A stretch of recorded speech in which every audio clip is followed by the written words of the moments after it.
Hello again, it's Noob, and today I have a 70mm round-bodied Hilka padlock, and this has 5 pins. It is high, low, high, low, high, low, which isn't too bad a bitting, I guess.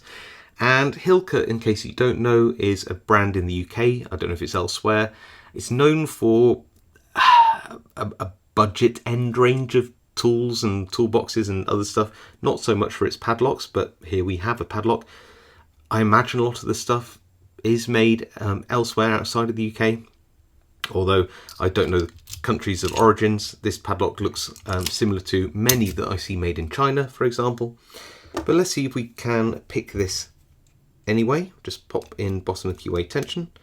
We will need a little bit of firm tension on this, just because the throw on these round-bodied locks can be a bit of a pain.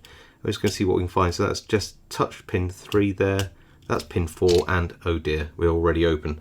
So something's telling me that there is probably a combination of 2 short driver pins and 2 long key pins, meaning that some of these pins are already at the shear line.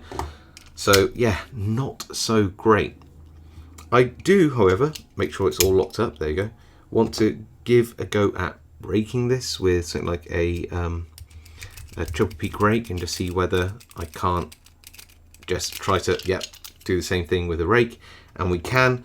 And that is one of the problems with the sort of classic up and down style pinning here, where you have high, low, high, low, high, low in a lock like this, because you can just use a triple peak and go in there and give it a little bit of a rake, and you're going to hit the highs, hit the lows, and get that open pretty quickly. So there you go. That isn't a great lock from either a security standpoint or, I'll be honest with you, a picking practice standpoint. But that being said, you know, I want to try to pick as many locks as I can where it is safe and legal to do so, and this is just one of many locks on that journey. So I hope you liked this video. If you did, leave a like. If you have any comments, leave them below. I do read them all and reply to as many as I can. If you haven't subscribed, now's a great time to do so for more content like this. Otherwise, stay safe, happy picking, and I'll see you all next time.